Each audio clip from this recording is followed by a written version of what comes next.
UP के प्रयागराज जिले में national federation of journalist author and media के संयोजन में डॉक्टर अनिल कुमार मिश्र लिखित पुस्तक ग्रामीण पत्रकारिता सरोकार और सवाल का लोकार्पण और विचार गोष्ठी को संबोधित करते हुए वरिष्ठ पत्रकार प्रताप सोमवंशी ने कहा कि संवेदनशील होना ही किसी भी पत्रकार का मौलिक कर्तव्य है। विदर्भ के किसानों की आत्महत्या का जिक्र करते हुए उन्होंने कहा कि ग्रामीण पत्रकारिता में डॉक्यूमेंटेशन बहुत बड़ी प्रक्रिया है, जिसे तथ्यों और साक्ष्यों के साथ जुटाए जाने पर महाराष्ट्र सरकार को भी आधिकारिक रूप में किसानों द्वारा आत्महत्या किया जाना न्यायालय के हस्तक्षेप के बाद स्वीकार किया गया। उन्होंने कहा कि किसान आत्महत्या करते हैं लेकिन उसको सरकार नहीं मानती है और मृत्यु के दूसरे कारण बताती है। इसी प्रकार दुर्भाग्यजनक ढंग से आज तक ग्रामीण महिलाओं की आत्महत्या को किसानों से नहीं जोड़ा गया, जबकि आत्महत्या करने वाली महिलाएं घरेलू परेशानियों और कभी उपज से कम होने या सही मूल्य न मिलने के हताशा में आत्महत्या करती हैं। सिविल लाइंस स्थित हिंदुस्तानी एकेडमी में आयोजित कार्यक्रम की अध्यक्षता करते हुए इतिहासकार प्रोफेसर हेरंब चतुर्वेदी ने सभागार में लगी पहली तस्वीर अकबर इलाहाबादी का जिक्र करते हुए कहा कि उनकी ये लाइन खींचो न कमानों को, न तलवार निकालो, जब तोप मुकाबिल हो अखबार निकालो। इस लिहाज से पत्रकारिता आज भी बड़ी से बड़ी शक्ति का सामना कर सकती है। उन्होंने कहा कि गांव की यात्रा करना ही वास्तविक भारतीय यात्रा है, जिसका चित्रण करना हर पत्रकार का दायित्व है।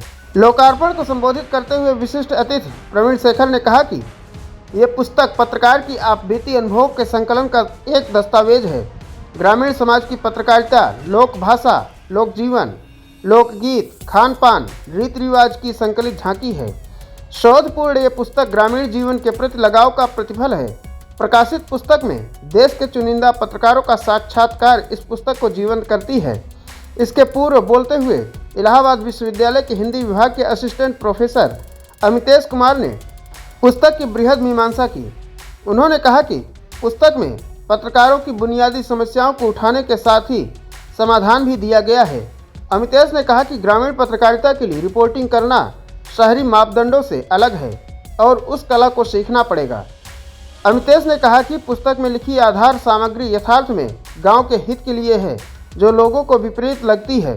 आर्थिक असुरक्षा के कारण भी सही रिपोर्टिंग नहीं हो पा रही है। लोकार्पण समारोह को विशिष्ट अतिथि के रूप में संबोधित करते हुए कवि एवं साहित्यकार यश मालवीय ने कहा कि इस पुस्तक के आने से उन सबका मान बढ़ा है।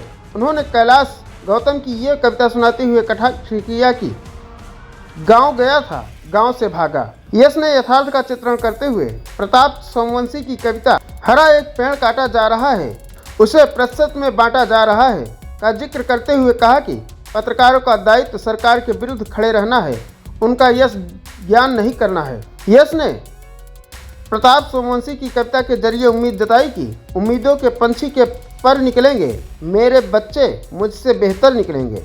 यश ने प्रताप सोमवंशी को दूसरी पीढ़ी के पत्रकारों को तैयार करने के लिए और आगे बढ़ाने के लिए धन्यवाद भी दिया। इसी क्रम में डॉक्टर रुचि मित्तल ने गांव से शहरों में पढ़ने आने वाले बच्चों की परेशानियों का जिक्र किया और कहा कि इस गैप को बांटने के लिए विद्यार्थी कैसा जोखिम उठाते हैं, इस विषय पर बात नहीं होती है। प्रारंभ में फेडरेशन के अध्यक्ष ब्रजेंद्र प्रताप सिंह ने अतिथियों और उपस्थित जनों का स्वागत किया। फेडरेशन द्वारा समस्त अतिथियों का बुके, अंग वस्त्र, स्मृति चिन्ह और सम्मान पत्र देकर सम्मानित किया गया। कार्यक्रम का संचालन पुस्तक लेखक डॉक्टर अनिल कुमार मिश्र ने किया और आभार प्रदर्शन नेशनल व्हील्स के संपादक और फेडरेशन के प्रदेश अध्यक्ष रणविजय सिंह ने किया। Bureau report, Prayagraj 24x7 news.